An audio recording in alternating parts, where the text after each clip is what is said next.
Hello. Did anybody get some sleep? Impossible. Impossible.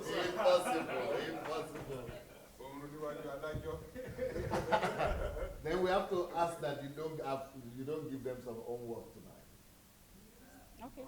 Yeah, because so that they could sleep at least for once. They've got a lot of free time, but why didn't they sleep? He's the smart one.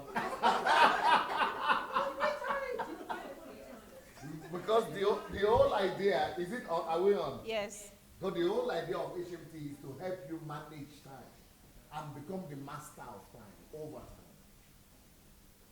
So it's a whole trick that you should be able to do things that you need to do in between classes, in between eating class, don't waste time talking and things like that. That's the whole idea, because in real life is tougher. So we put you in a condensed situation here, but life is going to be tougher because you have wife, you have children, you have work, you have everything. For you to be able to shun everything and put everything under your subjection, and then to put your own flesh, your own desires under your submission on a daily basis, it's not going to be easy. So we condition you here to overcome those temptations, those trials, so that when you meet real life, you'll be able to cope. That's the whole idea here. So that we want to put you in so that you will live by priority. And so that thereafter, your whole life will be by priority and by order. Yeah. Okay, here we are. I think success, we also need to meet sometime before you go, maybe sometime, yeah. I'm sure everybody would like to meet with you, so. All right, are we already on YouTube and Facebook too? Okay.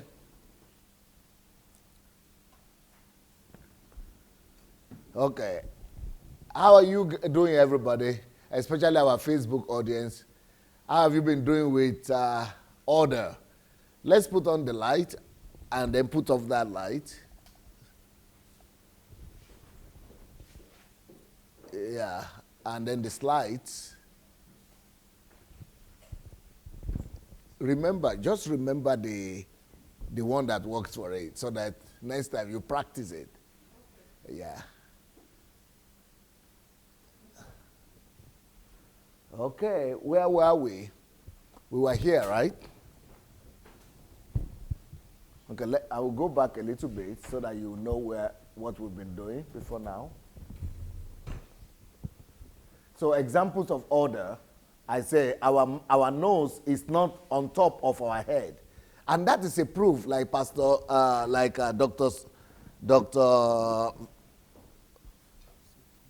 Success said, that is a proof of, one of the greatest proofs of creation and of God is the order in creation. Even the fact that our nose is not on top of our head, and our mouth is not under our feet. Another guy, the crying prophet, wrote something else in the comment section today, which I will not dare to repeat. Another proof of order in the body. But the whole idea is God put everything in order, and there is no way it could be by accident or talk less of coming from a blast, from a chaos. How can chaos create something so orderly? That even we have to have institutes, universities to study, to understand. It's not possible. Okay, here we go. So God is not the author of confusion, He's the author of order. God is a God of order. And you don't know God if you don't understand Him as a God of order. Because even the process of creation itself is a process of order. In fact, creation itself is hinged on order. Now, a lot of people think that God created everything in 6 days and 7 days He rested. And we were thinking that 6 days He was just creating. But really, He did 1/3 of creation and 2/3 was just reordering, proper arrangement of things. 2/3 of the process of creation is proper arrangement of things. Therefore, everybody has what everybody has is enough. If we will only be able to put everything in proper order. Therefore, lack is not the greatest deficiency in life. Order is. the greatest deficiency in life. And nations that work, you show me any nation that works. You show me any nation that works that doesn't have order. You show me any nation that works that doesn't have order. Show me any country that is disorderly and is developed. You will never find one like that. But show me a nation that is organized that is not developed.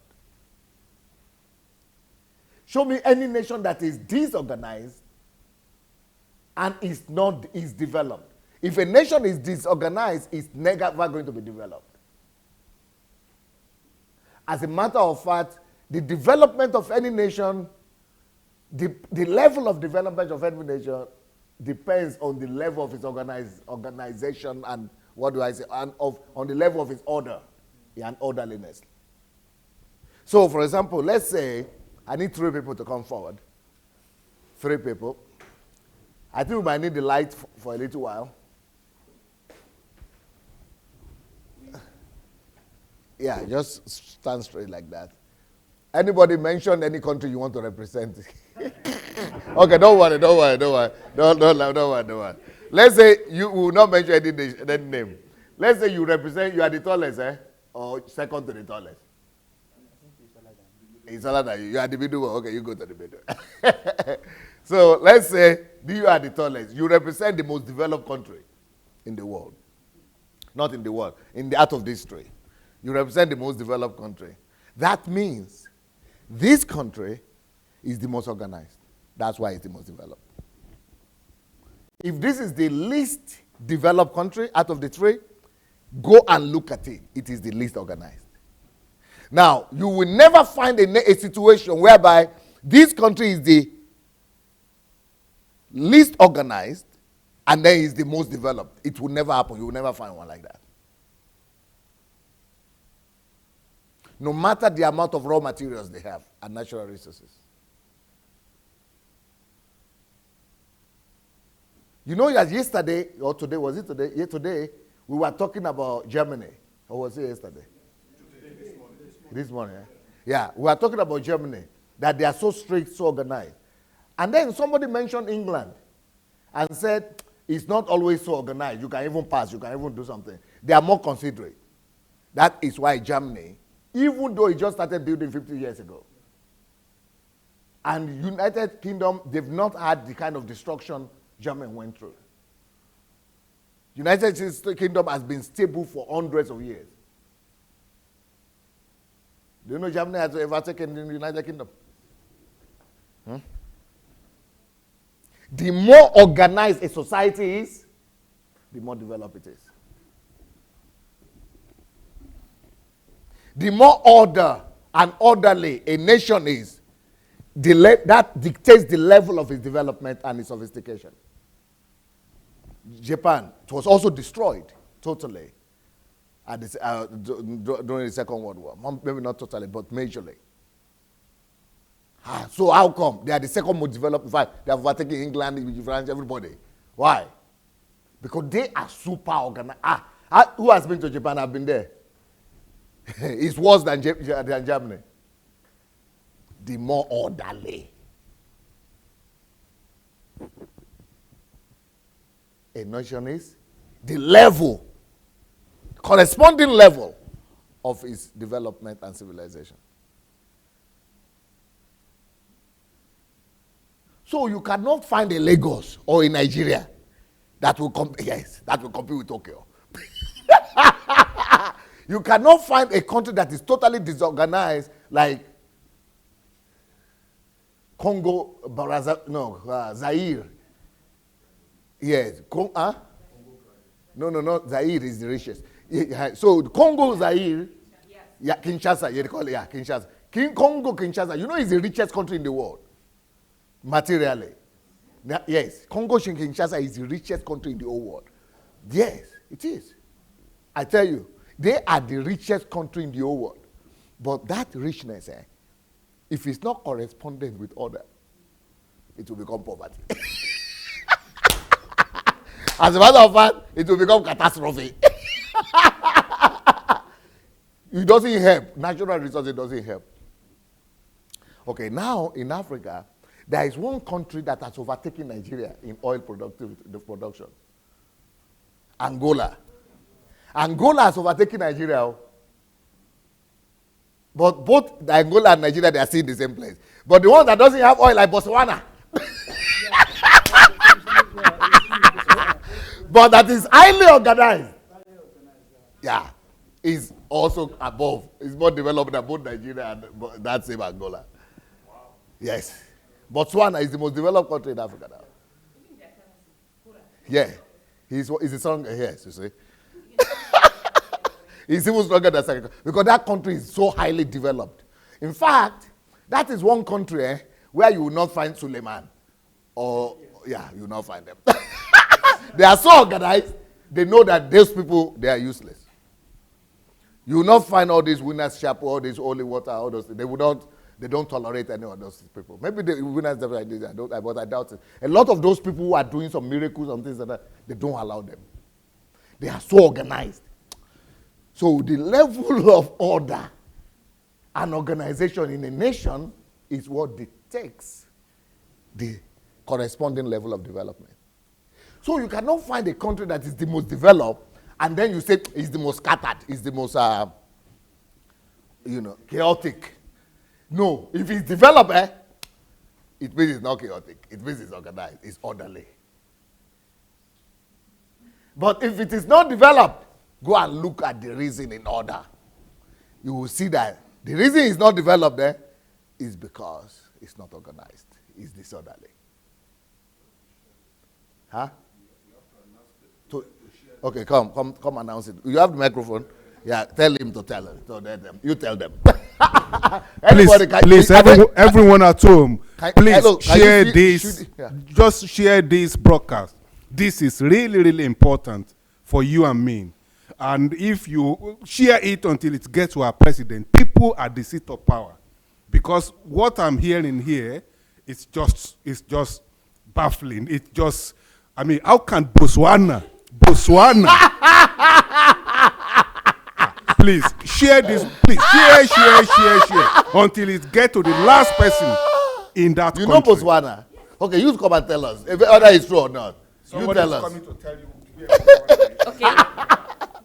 Botswana economy, they only depend in beef and diamond. Yeah. That's all they have. Yeah. Beef and diamond. They don't have sea, they Meat, don't meat. have river, they don't have Meat. anything. Cow. Only cow, beef, and diamond. And look at the neighboring countries, because they are our neighbors.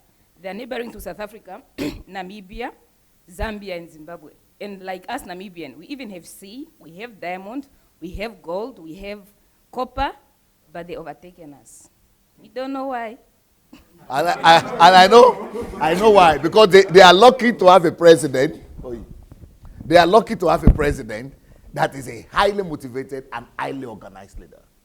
Also, after the war, everybody is calling Kagame, the president of Rwanda. Kagame. Huh?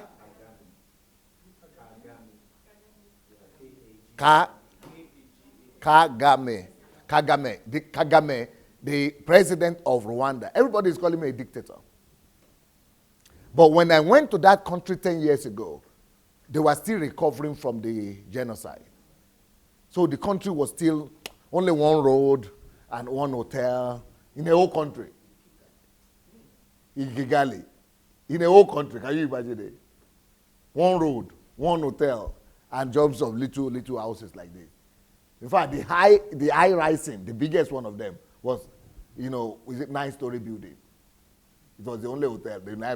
That was the high rising, the only high rising there. All of that one was just small. So that was the country 10 years ago when I was there. But even that 10 years ago, I said I was ready to move there. You know why? I saw a man, a leader that is very organized, that understood the principle of order. Now, they will call you dictator.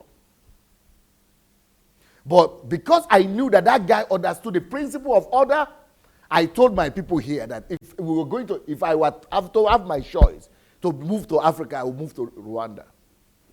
Not even to Nigeria or South Africa, but Rwanda. Now, 10 years later, the whole world just noticed it. What I noticed, now the whole world has said, Rwanda now is the cleanest and the most organized, the fastest growing economy in Africa.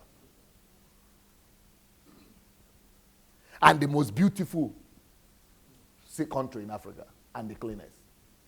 Order. They don't have anything, they only have tea and coffee. Grass. Tea and coffee means grass. That's the only thing. That's the only thing they have to sell. Grass. But now, order is attracting wealth. Order will attract, because where there is order, everybody want to come there. Even me, I wanted to go there. Order will attract investment. Order will attract technology. Order will attract, people are running away from South Africa because there's no order. They are raping people there, so people are running away from where there's no order to that place. Everybody has money. They want to keep it safe. Order, because it gives peace. Everybody wants peace of mind. So people who are even living in abroad, who are not Rwandans, they want to move there because they want peace.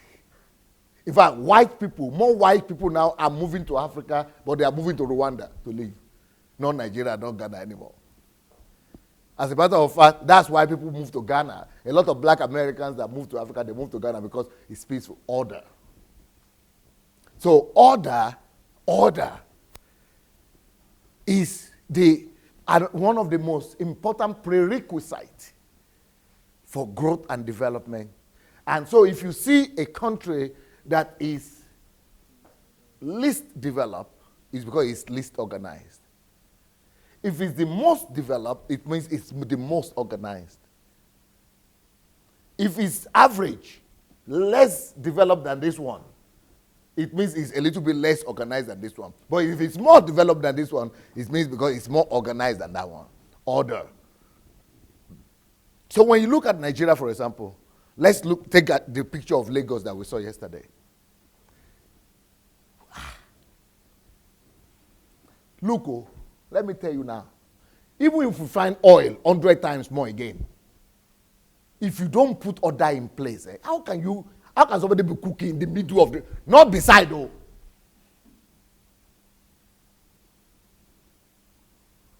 I'm saying center. Cooking, fire the burn. Not cooking even with gas or fire. And then he has customers there too. So he's not going to cook and go and sell somewhere. No, the customers are coming there by their legs, feet. This is Lagos, where there are so many cars. If you are not organized, I don't care what resources you have. Lagos, the budget of Lagos, just for me to let you know that it's not about money. The budget of Lagos, 1 trillion naira, 1 million naira, what was that? 1 million naira, is that $5,000? 1 million naira, that's about 5,000. 5,000. No, it's 5,000. 1 million naira is about 2,000. 3,000. Yeah, 1 million. Okay, what about 1 trillion then? That 1 trillion will be 300 million? No, 30 billion. 30 billion. Yeah. 30 billion, yeah. 30 billion US dollars. 300 million. No. It will be 30 billion. 1 trillion, I said. 1 trillion. Yeah. 1 trillion naira. It will be either 30 billion dollars or 300 billion dollars. No, I think 30 billion. Yeah. Maybe 30 billion. I think it's 30 billion dollars. Roughly 2.something billion. No, it's not 2. Is it 2? Billion, yeah. Billion, $2 billion. No. 2.2, 2.3. It will be 20 something billion, I think. Huh? Yeah, not 2. Yes, it's almost 30 billion. Yeah. Yeah, it's about 30 billion. 30 billion. You missed 1 0. Yeah, it's about 30 billion. Let's say $30 billion. So now $30 billion is bigger than the budget of Ghana. $30 billion is bigger than the budget of Uganda. It's bigger than, in fact, it's at par with the budget of the whole country of Kenya. In fact, it's bigger than the whole country of Kenya. Lagos budget alone Lagos alone by itself, by the wealth, is like number 4, number 5 in the whole of Africa. After Nigeria, Lagos alone, Nigeria will be the number 1. Number 2 will be South Africa. Number 3 will be Egypt. Number 4 will be Ethiopia. Number 5 is Nigeria. Is Lagos. Number 5th largest economy, if it had been a country by itself, Lagos, just Lagos alone. If it had been a country, it would be number 5th most developed country in Africa. But you go there. You go there, make you show me.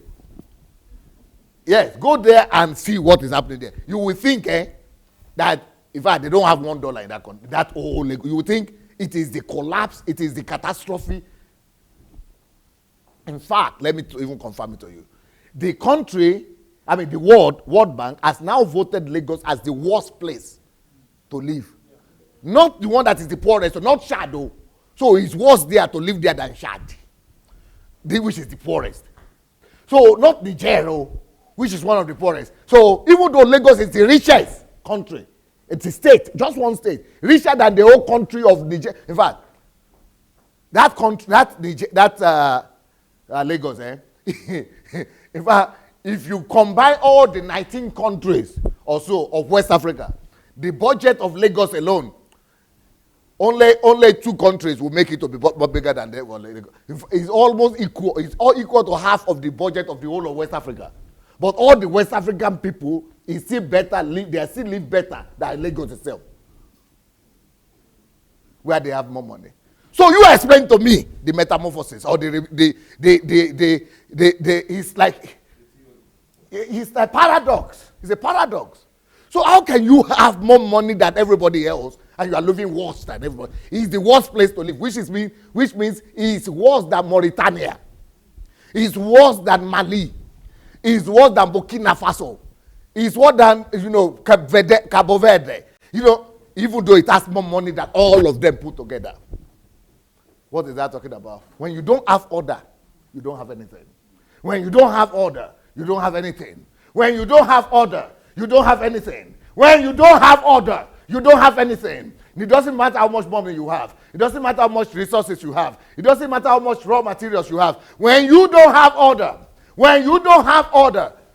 the budget of Lagos alone is like 100 times more than that of Rwanda.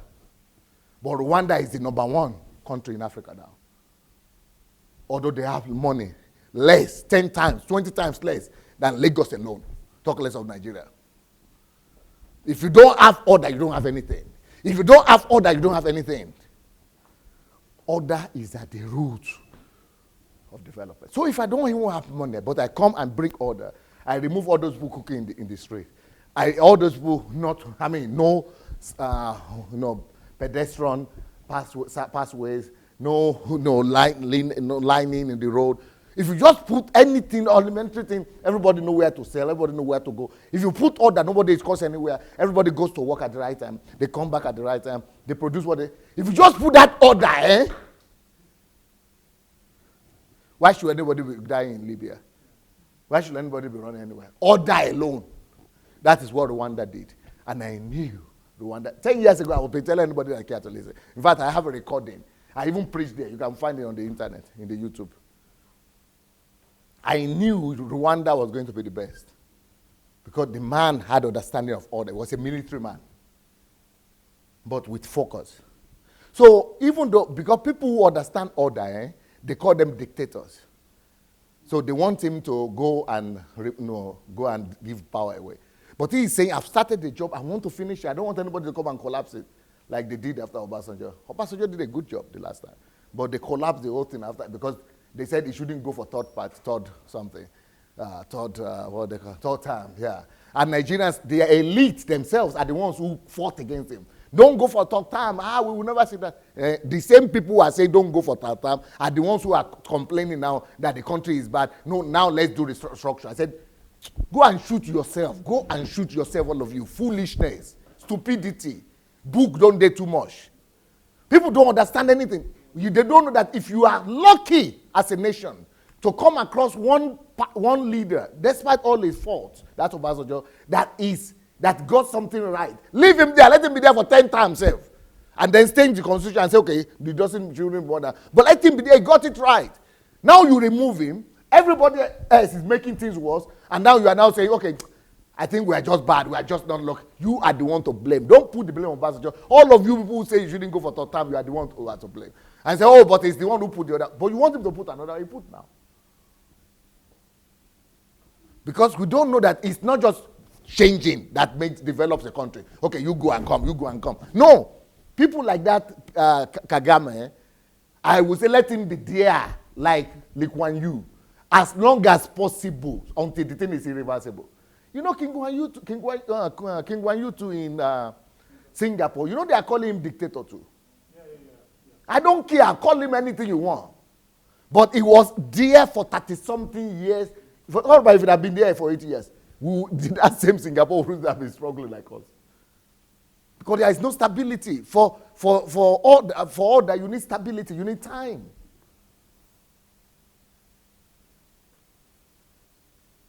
And that's another talk, because some people will now begin to attack me because I said that. But if you want to argue, we'll debate, and I have my facts, but we'll not talk about that now. But let's talk about Lee Kuan Yew. They say he's a dictator too, but he did, I mean, you know the story. I wrote it in my book, Leadership Question. Singapore, they don't have mineral resources. They didn't have when they started. But he had order. He understood order. When the time decided to put order in place, Singapore now, in fact, they have higher living standard than America. What do you want to say about it? Order. But he came to learn in Germany. He came to learn. Copy. If anybody has ever done it before, you can do it too. If many people have done this thing, we can repeat it. Thank you, guys. Thank you, guys. Okay, let's put off the light now.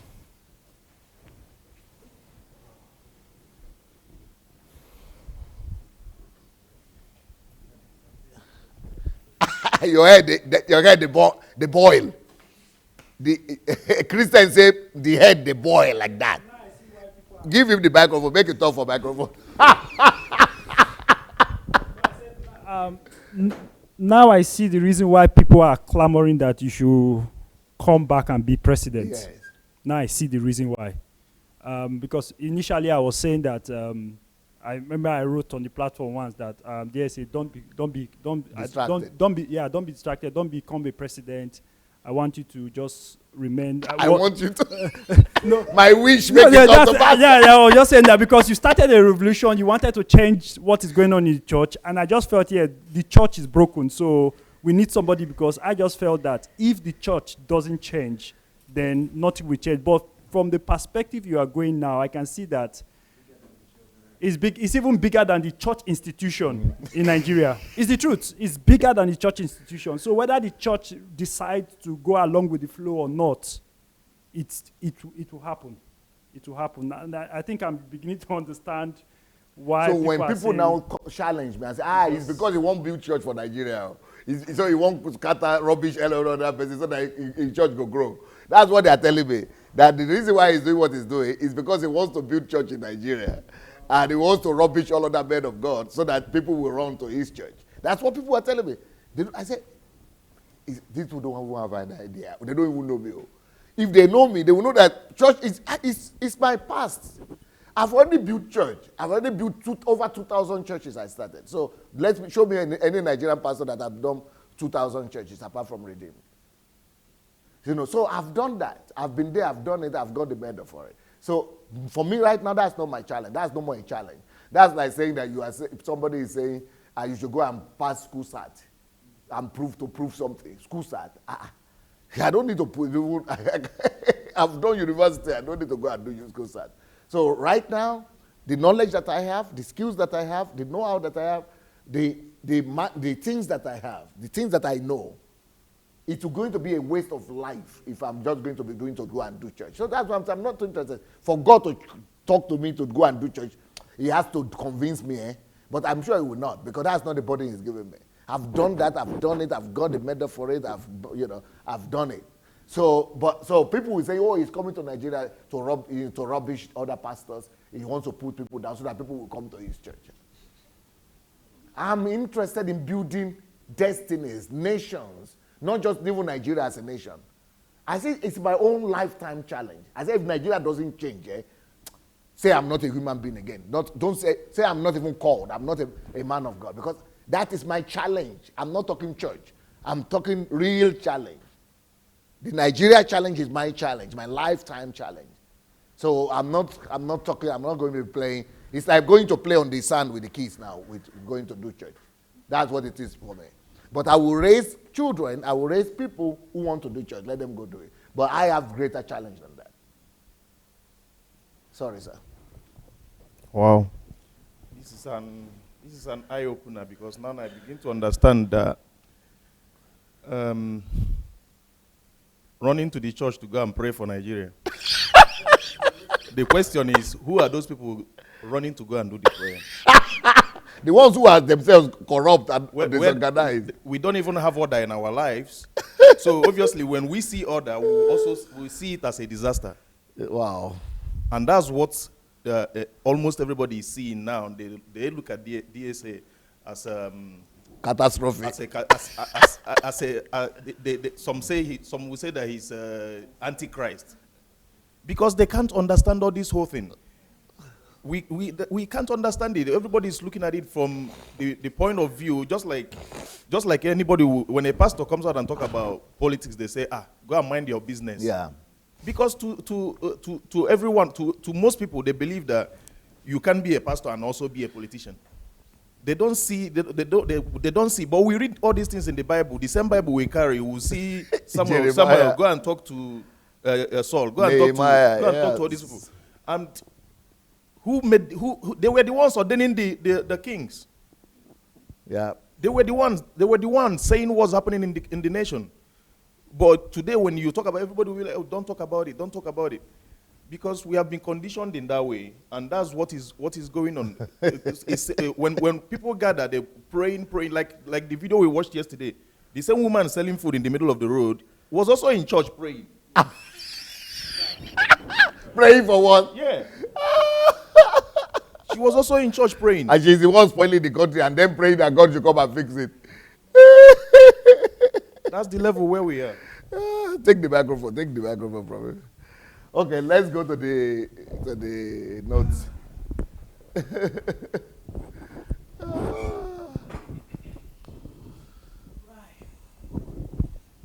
Okay, so order makes things work smoothly, you see. And people will rather take their businesses to places where things work smoothly. Where will you take your business to? The place where you cannot get registration, where they will be collecting money, or where the thing will work smoothly. Yeah, that is order that makes things work smoothly.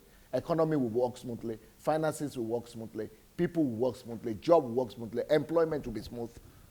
Order alone will make economy work swiftly. Road works smoothly. No traffic. Order makes things work smoothly, peacefully. Who would not like to live where there is peace? Order is what creates peace. The most peaceful countries in the world, look at the list. Just go and do your own research. You will find out that the most peaceful countries in the world is because of order. Are the most orderly. If you find the most peaceful countries in the world, it's because they are orderly. It is order that creates peace. You lived in Germany, doctor.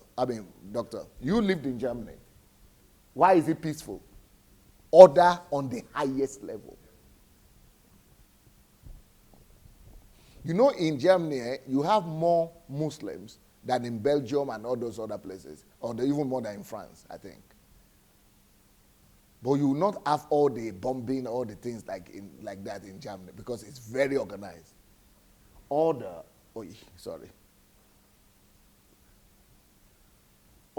provides for peace. Order also brings comfort. Stressless life, that's comfort. Order also provides for comfort. Order alone.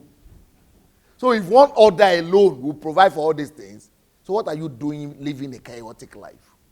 What do you have to do with chaos? Even to build church, it is order.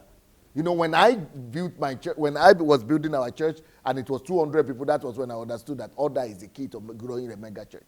You know, pastors of mega church, let me just review this one to you. Let me tell you this secret. People will get angry at me again, but I go tell them. Pastors of mega churches are not always the most anointed, though. They are just the better organized people. That's all. They are just the better organized people. It's not because they are anointed. There are more people in the village that are more anointed. But it is because they have some measure of order. That's why in Nigeria, the most biggest churches are the ones that are most educated. They have some measure of order. So they're able to put systems. That's why they are the most organized. Can you put up that one? The universe functions thanks to order. Even the whole universe functions thanks to order. Let's check on some videos. Babush, even you yourself, you needed some sleep. Oh. In my village, I mean, in my tribe, in my Yoruba tribe, they said the child, the baby child that says that in mama no go sleep. Before you, the mama don't sleep, because I go cry, you mama don't go sleep. Before you, mama don't go sleep, you yourself, you don't go taste that sleep.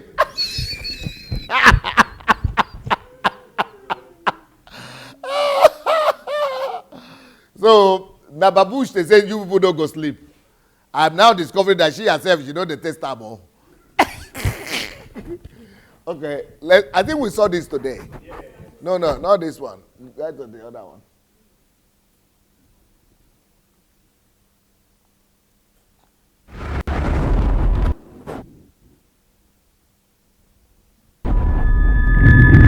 So how the universe works. A neutron star